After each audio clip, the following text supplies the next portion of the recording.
그렇군요. 오늘은 원장님 또 어떤 강의를 준비해 주셨나요? 네. 전에 이제 섬유근육통에 대해서 이제 몇 번 말씀드렸죠. 네, 맞아요. 어떤 병인지 말씀드렸었는데, 네. 섬유근육통에 대해서 제가 말씀을 드리다 보니까, 질문을 많이 제가 받게 됐습니다. 그 이후로. 섬유근육통이 5년 됐고, 7년 됐고, 10년 됐는데도, 네. 낫지 않는다라고 하면서 질문 주신 분들을 이제 제가 많이 봤는데요. 네. 그래서 제가 오늘 한번 준비해 본 거는 섬유근육통이 고질적 증상으로 변해서 네. 잘 낫지 않는 경우에 대해서 설명을 드릴까 합니다. 그렇군요. 네. 아니, 저도 섬유 근육통 뭐 많이 들어본 건 아니지만, 네. 들으면 대부분이 잘 낫지 않는다. 요것 때문에 걱정을 많이 하시더라고요. 네. 말씀드린 것처럼 네. 고질적인 상태로 변해서 오랫동안 지속이 되는 분들이 많다는 겁니다. 그러니까 오히려요, 류마티스 관절염이나 루푸스 같은 환자분들은 딱 어느 시점에 나와가지고 네. 관해 상태에 들어가신 분들도 있거든요. 근데 오히려 섬유근육통은 이 근육 연부 조직, 네. 근육 부분이 아파서 통증이 오는 건데 계속 지속되는 거예요. 그러면서 안 낫는 경우가 많은데 네. 오랫동안 섬유근육통이 안 낫는 분들 보면은요, 다 안 낫는 이유가 있어요. 그러니까 찾아보면은, 안 낫는 이유를 찾아보면은 안 낫는 이유가 꼭 있다는 거예요. 네, 그렇군요. 그러니까 궁리하면은 해결의 열쇠가 있는데, 이 상태로, 그러니까 낫지 않는 상태로 계속 지속되다 보면은 결국 말기로 진행됩니다. 말기로 진행되면은 여러 가지 합병증들이 겹쳐지면서요. 네. 이제 답이 안 나오는 거예요. 기존 약물이 안 듣고 뭘 해도 낫지 않는 상태가 되거든요. 근데 그런 상태의 말기 섬유근육통도 해결책을 방법을 찾으면은 열쇠가 있습니다. 그렇군요. 네. 그럼 이 고질적인 섬유 근육통이 호전된 사례가 있다면 소개 좀 부탁드릴게요. 네. 그 50대 여성 섬유근육통 환자분이 이제 오셨는데 네. 이분이 이제 여러 가지 치료를 받다가 오셨어요. 그런데 어느 시점부터는 안 낫는 상태로 상당한 시간이 이제 흐르면서 5년이 된 건데 네. 이분이 말씀하시기를 처음보다 섬유근육통은 약을 먹고 일단 덜 아파는 졌는데 네. 어깨가 저릴 정도로 어깨, 승모근, 견갑근, 극하근, 극상근 이렇게 어깨 주변 근육이 네. 다 아프면서 이게 심하면 팔뚝, 손목, 손가락으로 내려온다는 거예요. 그러니까 지금 목에서 어깨, 팔꿈치, 손목, 손가락으로 연결되는 이 상체, 네. 팔, 어깨, 목 연결되는 상체 부위 통증이 해결되지 않는다. 이분의 특징적인 말씀은 뭐냐면요. 네. 어깨가 저리다. 이게 섬유근육통 환자분들 중에서 오래되신 분들은요. 네. 어깨가 저리다. 또는 아리다. 찌릿찌릿하다. 여기서 더 심해지면 전기 감전 통증이 오면서요. 몸에 전기 감전이 오면은 몸이 마비되면서 꼼짝을 못 하거든요. 네. 그러니까 이런 느낌을 말씀하시는 분들이 많거든요. 이런 분들은요. 이 아린 증상을 해결해야 되는데 네. 지금 이분 같은 경우는 목, 어깨, 팔꿈치, 손목, 손가락으로 내려오면서 목에서부터 쭉 내려오면서 손가락까지 내려오잖아요. 네. 이런 분들, 섬유근육통 환자분들 중에서 목부터 손가락까지 증상이 해결되지 않고 아리거나 저리거나 찌릿하신 분들은요. 네. 열쇠가 턱관절에 있습니다. 이런 분들은요. 그렇군요. 예, 그래서 이 50대 여성 섬유근육통 환자분은 네. 턱관절을 조정해서 좌우 높이하고 앞뒤 위치 조정해서 턱관절 위치를 0점에다 갖다 놓고 목에 커브를 C자 커브를 만들어서 정렬을 똑바로 해주니까 네. 목, 어깨, 아린 게 없어지면서 팔꿈치, 손목, 손가락이 깨끗하게 증상이 좋아진 거예요. 그러니까 5년 동안 그러네요. 여러 가지 약을 복용하면서 전체적인 통증은 줄었는데 네. 이 목과 어깨, 팔, 손가락으로 이어진 게 안 낫는 이유는 턱관절에 의한 구조적인 변형이 문제였던 거예요. 그래서 그렇군요. 목뼈를 잡아주는 턱관절을 잡아주니까 쉽게 아주 고질적인 증상으로 고통받던 분이 섬유근육통이 해결된 사례입니다. 진짜 이분 같은 경우는 섬유 근육통으로 5년 정도 알고 계셨는데 정말 이게 고질적이어서 낫지 않을 거라고 생각을 하셨던 것 같은데 그쵸. 턱관절 치료로 인해서 이게 해결이 된 상황이니까요. 네. 정말 대단하다는 생각이 들고요. 원장님 혹시 또 다른 고질적인 섬유 근육통을 갖고 있었던 환자분의 사례가 있다면 소개 부탁드릴게요. 예. 그 섬유근육통의 특징은요. 네. 섬유근육통인지 모르고 지내는 분들이 많다는 거예요. 특히 어떤 환자분들이 그러냐면요. 정신과 약물 드신 분들요. 그러니까 이 신경정신과 치료받는 분들 중에서요. 네. 이 정신과 쪽 약물 복용하는 분들 중에서 보면은 몸이 아픈 분들이 많습니다. 그래서 우울증 약이나 네. 어떤 공황장애 약이나 불면증 약을 먹으면 사람이 이렇게 쫙 가라앉게 되거든요. 그러면 통증을 안 느끼게 되니까 네. 괜찮은 줄 알고 지내는 경우가 있어요. 예를 들어서요.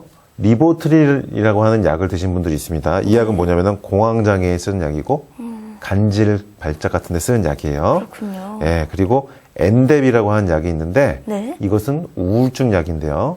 이 엔뎁이라든지 리보트릴이라든지 이런 계통의 뭐 공황장애 약, 우울증 약, 불면증 약 드신 분들 중에서요. 섬유근육통이 병행되어 있는 분들이 많다는 겁니다.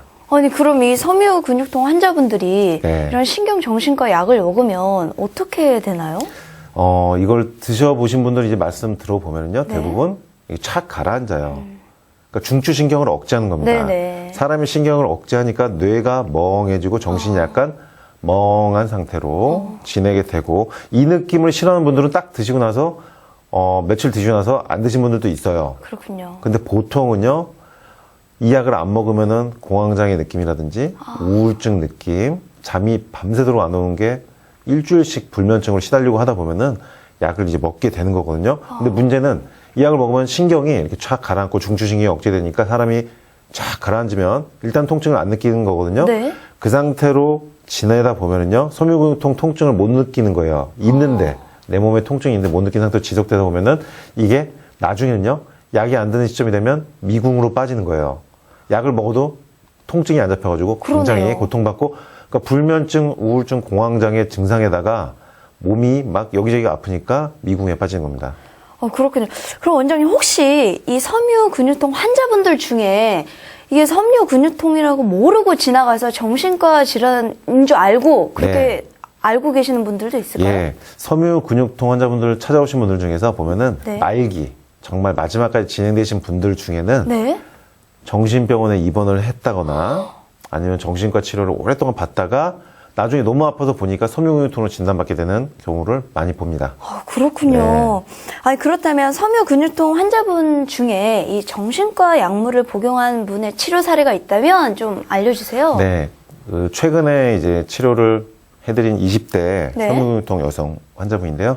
이분이 우울증 약을 굉장히 오래 먹었어요. 왜 우울증 약을 먹었냐면은 10대 때 정신적으로 충격받는 일이 있어서 학창시절에 그 이후로 계속 우울증 약을 복용하면서 네. 지내고 결국 중추신경 억제제까지 복용하면서 지냈는데 이 여성분 같은 경우는요.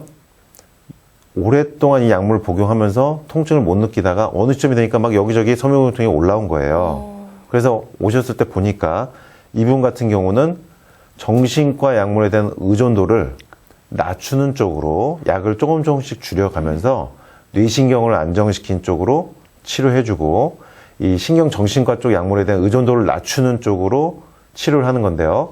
턱관절을 잡아주면서 이런 분들은 공황장애나 우울증이나 발작 쪽에 증상을 유발하는 이 담음이라는 게 있습니다. 한방 치료에 네네. 있어서 관점인데 담음이라는 이물질이 뇌에 또는 혈관에 발생됐을 때 이런 공황장애나 심장 답답함, 죽을 것 같은 느낌 이런 걸 유발하는 경우가 있어요. 그래서 이 담음을 제거하는 한약을 써주면서 턱관절을 이용해서 뇌신경을 조절해 주니까 약을 끊으면서 섬유근육통이 굉장히 빨리 좋아진 사례가 있습니다. 정말 다행이네요. 네.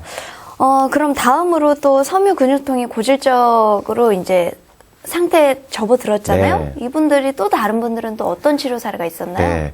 오늘 지금 말씀드리는 섬유근육통들은요, 다 말기에 해당하는 증상들입니다. 그렇네요. 다 심각한 분들이네요. 예, 심각한 분들이요. 신경과 약 오래 드신 분들이라든지, 어깨가 저리거나 아리거나 전기감전 느낌 온다. 이런 건 말기 증상이거든요. 네.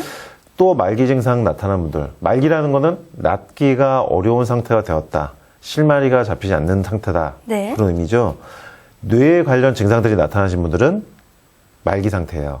그렇군요. 그러니까 아까 말씀드린 신경정신과 약물을 오래 드셨던 분들요. 이분들도 말기 상태입니다. 왜냐면은 뇌 관련 약을 그렇죠. 먹는 거니까. 섬유근육통 약을 복용하면서 어느 시점에 안 듣는 분들 보면은요. 건망증이 심해지거나 치매 수준이 되거나요.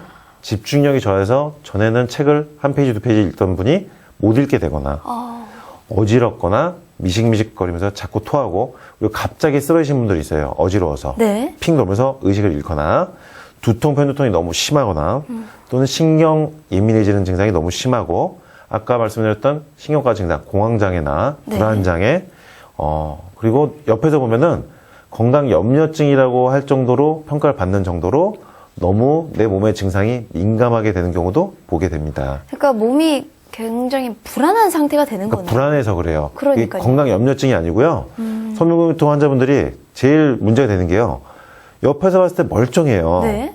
근데 본인은 굉장히 아프고요. 머릿속은 지금 난리가 나 있어요. 불안, 우울, 네. 공포, 그리고 심한 분들은 공황장애, 극도의 불면으로 막 몇 주를 어떻게 할 지내다 수도 보면은 없고. 너무 힘들거든요. 근데 네. 옆에서 볼 땐 멀쩡해요. 섬유근육통은. 그래서 오해를, 꾀병으로 굉장히 오해를 많이 받는다. 얘는 아무렇지도 않은데 괜히 아프다 그런다 이럴 수도 있겠네요, 진짜로. 그래서 제가 한 번 치료 사례도 한번 소개해드리면은 네. 두통을 한 20년 네. 지속된 40대 여성 섬유근육통 환자분인데 이분 뇌에 이제 문제가 있는 거죠. 두통이 네. 때문에. 그리고 잠을 못 자고. 그러다 보니까 만성 피로에다가 우울증에다가 극도의 무기력감. 그러니까 사람이 본인은 너무 힘들어 죽겠는데 가족들은 이해 안 해주는 상황. 그렇죠. 어머님도 이해를 안 해준다고 해요. 그러다 보니까 힘들어서 찾아오셨는데 이분은요. 뇌신경을 회복시키는 치료를 하면서요. 네. 그리고 턱관절을 이용해서 경추하고 뇌에 올라간 통로 뚫어주고 그리고 뇌 혈관, 뇌 신경을 순환시키는 한약 치료를 해주니까 이런 뇌 관련 증상들, 불면이라든지 두통, 네. 기분이 자꾸 우울증, 공황장애 쪽으로 빠지는 거 해결이 되면서 회복된 사례가 있습니다. 진짜로 이게 타인에게는 보이지 않고 자기 자신만 아는 고통이기 때문에 그렇죠. 더 힘들 수가 있는 것 같습니다. 섬유 근육통이 또 잘 낫지 않는 경우 또 어떤 게 있을까요? 섬유근육통이 말기로 접어든 네. 경우입니다. 이 경우도 등 쪽에 문제가 있는 분들이에요. 등이요? 예, 이 날개 쭉지뼈 있잖아요. 네. 그 사이에 이제 흉추, 등뼈가 있는데 네. 이 등뼈가 아프거나 문제가 있는 분들은 말기 상태입니다. 그러면 또 이런 등이 아픈 분도 분명히 네. 또 찾아왔을 거란 말입니다. 네. 원장님 또 어떤 경우가 있나요? 제가 기억나는 분 중에 한 분 소개를 해드리면요. 섬유근육통인데 리리카 캡슐, 네. 그리고 에트라비나 신발타 같은 이제 신경과 약까지 복용하는 분이었어요. 그러니까 섬유근육통 환자분들은 무조건 정신과 약을 드신다 보시면 돼요. 그러네요. 그러니까 굉장히 심신이 여리고 약한 분들이에요. 헤어나오질 못해요. 네. 이 섬유근육통과 정신과 약물을 같이 드시면서 몸이 미궁에 빠진 분들은요, 거기서 빠져나오질 못해요. 그렇게는 또 약도 계속 그렇게 예, 먹고. 물론 저를 만나신 분들은 네. 제가 거기서 구출해드리지만, 네, 빛을 봤네요. 예, 이분 이제 제가 기억나는 게 네. 왼쪽 그 견갑골 등 쪽에 동전 500원짜리만한 게 찍어 누르는 느낌이다라고 말씀을 하고 있어요. 그러니까 중학교 때 버스에서 넘어진 다음에 네. 그 부위에 통증이 생긴 거예요. 그러니까 중학교 때부터 10년, 20년이 지나도록 계속 그 버스 넘어지면서 다쳤던 500원짜리 동전 크기만한 그 어깨 쪽의 통증이 계속 아프다는 거예요. 찍어 누르듯이 아프다. 동전을 거기다 대고 망치 같은 걸로 이렇게 망치질하는 느낌. 그러니까 이게 계속 24시간 느껴진다면은 정신이 온전하기가 힘듭니다. 그러네요. 이분은 등이 왔을 때 보니까요. 등뼈가 뒤로 후만됐어요. 흉추가 과도하게 후만됐어요. 그러니까 지난주에 제가 척추 전만 후만 네. 말씀드렸는데 흉추 후만증이에요. 뒤로 뒤쪽으로. 너무 튀어나왔다. 거북이 등처럼. 네. 그래서 그 흉추를 집어넣기 위해서 턱관절부터 경추하고 흉추를 동시에 펴주니까 흉추가 조금씩 들어가면서 500원짜리 동전이 없어진 겁니다. 참. 예, 그래서 이분이 피곤하고 두드려 맞는 듯이 아프다는 거, 네. 생리통에다 두통이 오면 하루 종일 누워서 지내던 증상들까지도 이 등을 펴주니까 뇌하고 척추 통로가 뚫리면서 섬유근육통 증상이 치료된 사례입니다. 진짜 이렇게 심각한 분들이 많고 네. 그런데 또 이 섬유 근육통으로 잘 앓는 고질병이 더 있나요, 혹시? 예, 그 더 갱년기 증상, 아유, 갱년기 증상이 섬유근육통하고 겹치면은 네. 이게 또 해결이 잘 안 돼요. 그렇군요. 예, 그래서 50대, 40대 후반에서 40대 중후반에서 50대, 60대 초반까지요. 섬유근육통 여성분들 중에서 안 낫고 오랫동안 고생하신 분들 보면요. 네. 갱년기 증상, 열이 올랐다가 내리고 얼굴이 자꾸 화끈거리고 땀이 확 나고 추웠다 더웠다 하면서 근육 여기저기 쑤시면서 아프고 네. 골다공증, 골감소증이 오고 그리고 여기저기 시려요. 팔, 다리가 굉장히 시립니다. 골다공증이 진행되면은 뼈가 약해지면서 그 부위가 시려요. 그러니까 이런 갱년기 증후군이 동반되는 섬유근육통은 기존 현대의학이나 정신과 약물 해결이 안 된 부분이거든요. 한의학적 치료가 가진 강점 부분이 이 갱년기 치료 부분이거든요. 네. 그러니까 이런 분들은 말기 상태로 접어들었을 때 한의학적 치료로 갱년기 치료를 같이 섬유근육통이랑 병행하면은 해결되는 사례입니다. 그렇군요. 네. 그렇다면 치료 사례 또 안 들어볼 수 없거든요. 갱년기가 동반된 또 이런 경우는 어떤 경우가 있었나요? 그 50대 여성 섬유근육통 환자분이 이분은 외국에서 계시다가 네. 귀국하신 분이었어요. 네. 영국 귀국을 하셨던 분인데 왜 귀국 결정을 했냐면은 외국에서 살다가 섬유근육통이 해결이 안 돼서 어쩔 수 없이 한국에서 그러면 치료를 하면서 그냥 한국에서 쭉 살아야겠다고 귀국하신 분인데 이분이 왜 기억이 나냐면은 갱년기 증상이 굉장히 심했어요.